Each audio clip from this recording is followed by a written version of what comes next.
Hello, beautiful people. This is Kim Jayde, and we are right here in Times Square in the heart of New York City. And this is Kickin' It with Kim Jayde.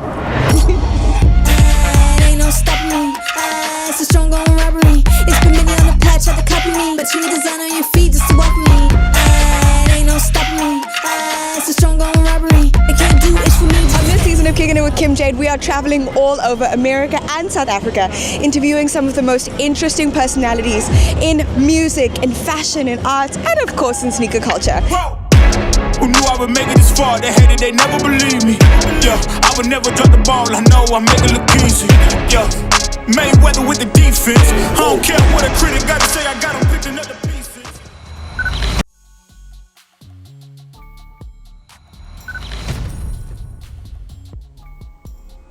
From working at Footlocker to becoming a reseller, simultaneously dropping 10 projects as a musician himself, the highest tier of sneakerhead, having his own collaborations, winning Sneaker of the Year, Collab of the Year.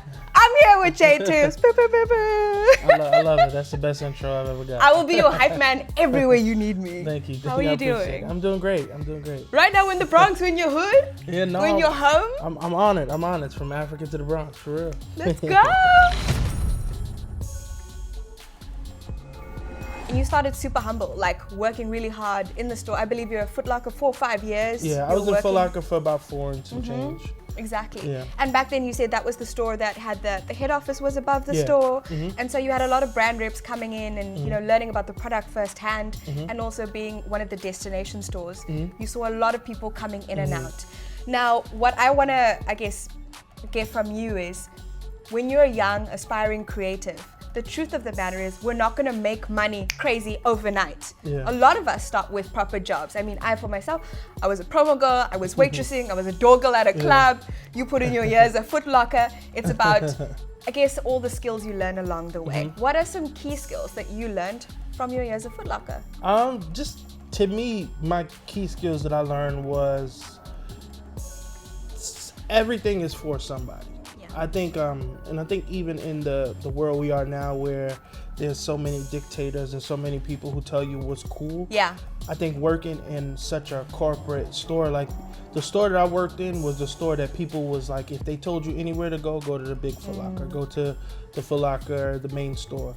So you would see people come in and buy Asics and buy Mizunos and buy Brooks and buy like a whole family, like the same way that you see on social media a whole family wear a pair of Jordans. I was seeing whole families get a pair of Asics or get a pair of like shoes that maybe someone isn't very familiar with. And I think it really opened up the way I felt about other things, feeling like there's a bigger world. Like there's a, like of course like I'm breaking necks when I wear my Jordans, but if I buy these super duper rare marathon tributed Asics and I wear them in a certain part of Manhattan, people recognize my shoes too. So I just realized at that point that if you can identify like trend, you'll be able to really be successful. And at that time, the only way I was able to use that influence and that knowledge was just to be able to get commission. So I could kind of like almost like, this doesn't feel good to say, but it's almost like you could see a certain type of customer and know what they're coming in the store for. 100%. So this customer's coming in for this customer, and then you get close to them and now you get those sales and stuff like that. So I really had a really good eye for being able to talk to a parent, talk to a tourist, talk to just the everyday customer and be able to help them get some new shoes.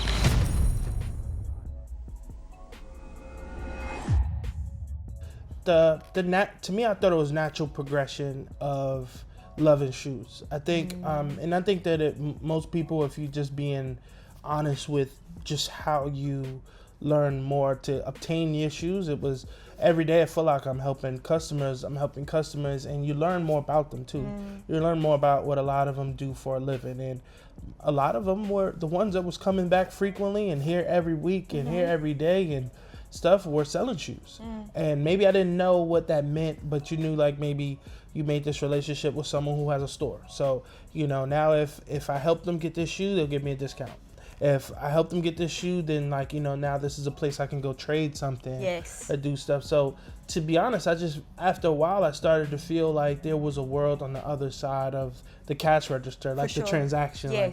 Like what you guys do and what I do is two different worlds. And I just was very curious of how it would translate for me. So I remember, like, you know, when I stopped working at Foot Locker, the first thing I did was, I think it was the Gamma Retro 11. I remember just calling a friend that I knew that got promoted from working with me to go to be a manager in another store. And I was like, yo, can I get a pair of the Gammas? And the first question, and this probably is a life-changing response that maybe I've never even spoke to anybody about, they asked me, how many did you want? Ooh. And I think that moment was something that maybe like sent a shockwave through my body about like, I can get more than one.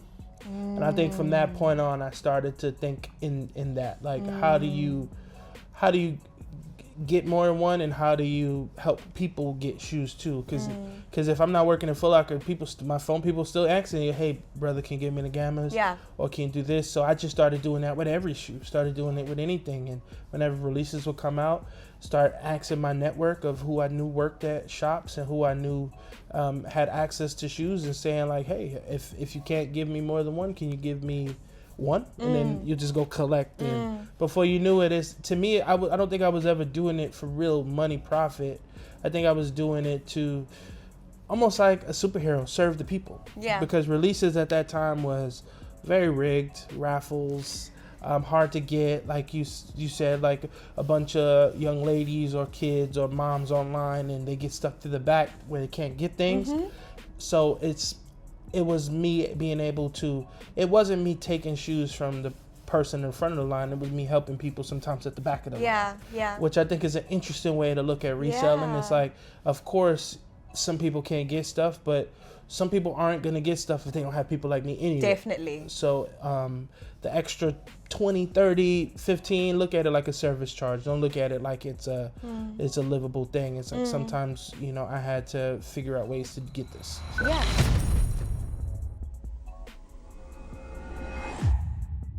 I think I learned the element of having something different at every show.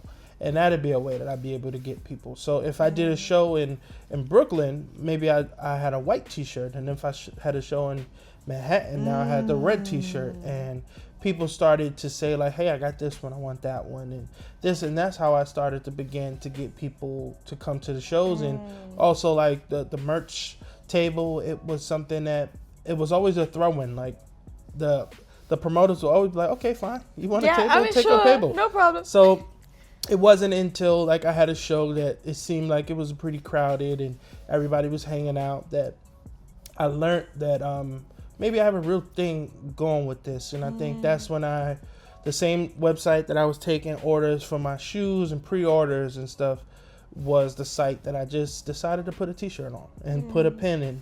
You start to see the orders come, and at first you're wondering if people ordered the wrong thing, maybe Like by mistake. Yeah, maybe they think this is a bread one, but they checked out something by mistake. But no, they really were buying my buttons and my shirts and my hats, and I just think from then on I just kept saying like, hey, if this is working, maybe let me try this logo on a hoodie or a baseball cap. But I do think that there are a lot of lessons that you learn from just doing things. So I just think doing has a lot of the ingredients to help you keep growing and keep expanding. And even that, like a lot of people, they ask me about my influence to Murakami, which is obvious.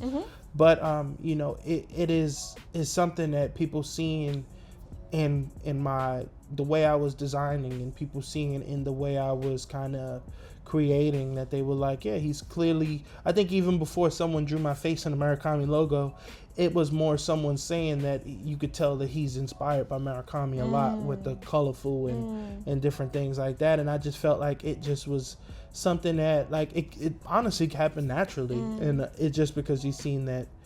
I'm honored that people can see that I was inspired by a contemporary artist and not just another person and stuff like that. Like being inspired by art to me is honorable and stuff. It's pretty cool. I completely agree. I love that. I think it's a message that's applicable across disciplines or careers. It's like, guys, just start. Yeah. You're never going to have it all figured out. And actually there's so much beauty in learning and making mistakes and growing from there and being able to look back and say, yo, 10 years ago, I really effed this up.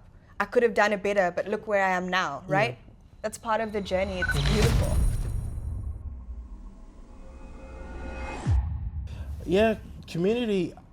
You know, I learned the value of community from my music. I felt like the happiest and the most successful I ever felt was when I was talking directly to people. Like, I felt like when I tried to get connected with music publications and blogs and management and just different powers that kind of help you grow on the back end. Yeah.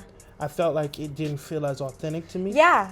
And there's a lot of gatekeeping. And they have their favorites that they would rather push. It's tricky. Yeah. So it's like you almost, if you think about it, you literally are sometimes creating an entire body of work just because you want one person to approval. And I just felt like the community aspect of when I was just talking directly to people, and it wasn't like a method of you need to post at this time and you need to do this, you need to do that. It just felt like it made me the happiest to just be able to live free and not care so much about like what other people had to say, and just you making your authentic art. And I just felt like through that, there's also things that like you just sometimes you don't think that people are thinking of, so just do your wildest idea. And I think even that, you bringing up the stadium idea, it was, you know, I'm thinking about how much I'm spending on hats. I'm thinking about Flights. like the reason I started doing pop-ups was because one of the cities I went to, someone showed up. Someone was just like, I knew you would be here because I knew you were posting this team hat. And I just felt like That's fire. I felt like we should do this again in a few months and make a meetup somewhere they can buy these hats. And to me, that just made me feel like, you know what, I wouldn't have learned that if I didn't go through this. So it's the power of doing. Like, Yeah. And also the lesson in there is consistently invest in yourself. Yeah. Right? It's like the customers are not going to come to you. The followers are not going to come to you. Yeah. These brands and opportunities are not going to come to you if you don't actively take the steps, invest the money, take the risk, and risk failing as well.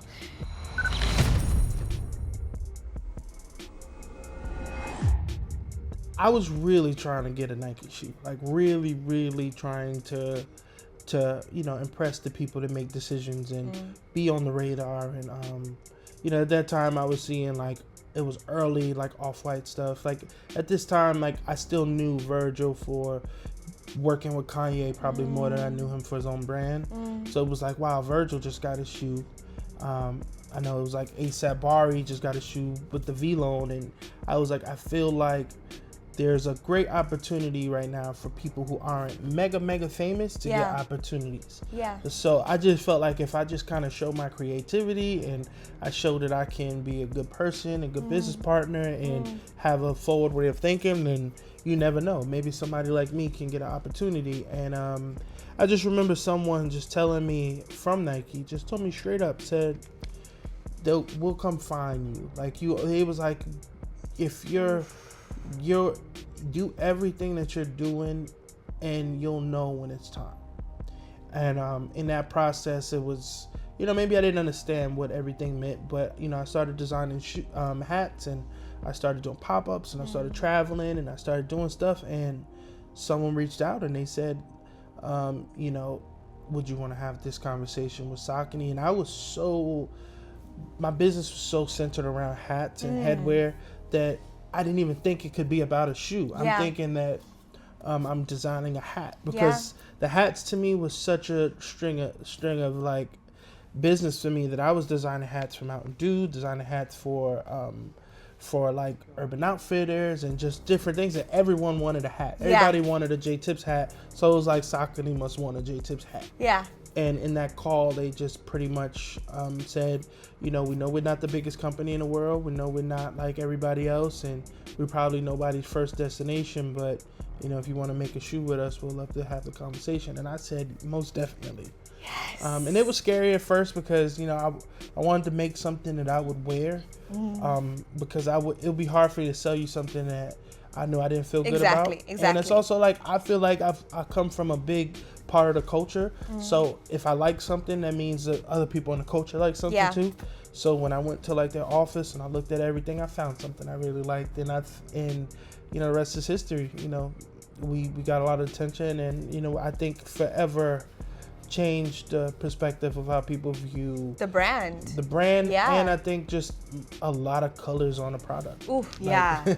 You weren't afraid to go there. You really went there. Kudos to the brand for trusting you to really be so involved in the process. I mean, you speak about how you were there 8-12 hours at a time, sitting like racking up the coffee bill and like choosing the right colors and the right fabrics and being super involved as well in the marketing of the product. I mean, that image of the sneaker on the train, on the railway, iconic, it's stuck in my mind. The pop-up, instead of doing it at a store that everybody else would do, you're like, flower shop, on brand, ties into my logo. It's just all the details is what makes it feel so special and so authentic. And I think that is what resonated in sales, but also in the likes of Complex and High Snob and all of them giving you your flowers to say sneaker of the year, collab of the year, and also, obviously sales numbers, stunning. That's why they gave you multiple shoes.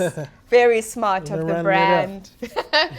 And it's my Omni 9 and just a crazy swap. And it's wearable. It looks like it could have came this way. He did a sole swap, and obviously you're going to be able to tell all the things. Tongue swaps, kind of made a what the. No, this is incredible. No, I really appreciate this. Thank you so much. Of course. Thank you so much. Man. This is phenomenal. Shout out to Vic. I feel like I got a whole nother shoe. I've always suffered from just social anxiety. And social anxiety sometimes comes in the form of not being able to make eye contact or not being able to sometimes not look nervous around people. Like even when I have the world of things going on, sometimes people can tap me, ask me if I'm okay, and and me personally, I would feel like I'm completely fine, but maybe my subconscious, or maybe you can see it on me that maybe I'm a little bit shaken. But to me, I've just kind of learned to isolate.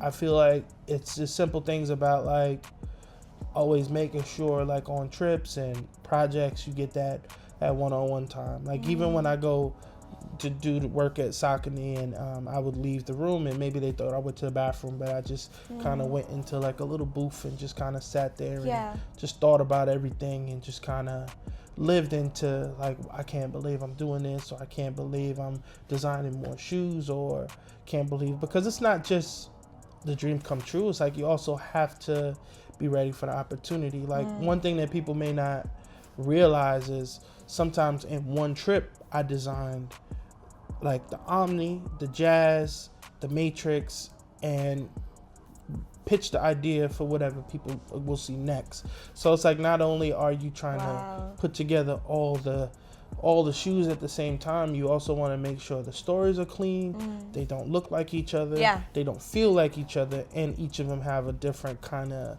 aesthetic to it, because you can just sit there and make everything feel like the same thing. So it's like you also just humbly giving yourself your flowers, but also saying that this isn't just for me, this is for the whole world. And this decision I have to make within this next day or a few hours is gonna be the story of my next 3 years. So you have to feel it out intentionally. You speak a lot about intentionality, being like, I'm doing this for this, which is, it comes across. So maybe many people sometimes don't have the answers for all things, but me, I'm looking at it like, they saying like, are you sure you want this to be tan, or you want this to be purple? You sure you want this to be suede? And it's like, just my answer has so much power, because that changed the shoelace, so that changed the whole entire side panel of a shoe. And I feel like that has such a great power that I'm blessed to have, and I don't take for granted.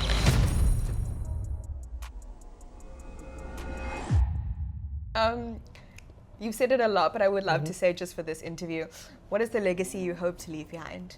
I just hope that my legacy shows somebody else to continue to do it, and that person shows 10 people to continue to fight for what you really want, and it's obtainable if you fight for it.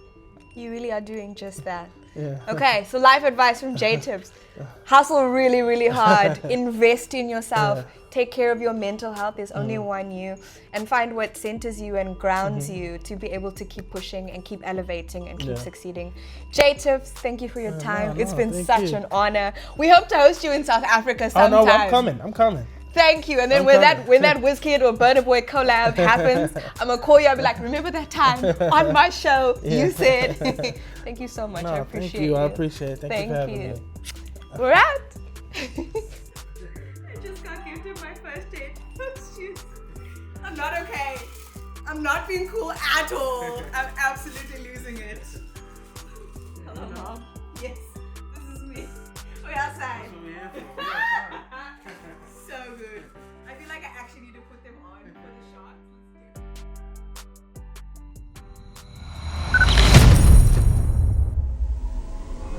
Right now, I am in the Sharks locker room with the one and only guys.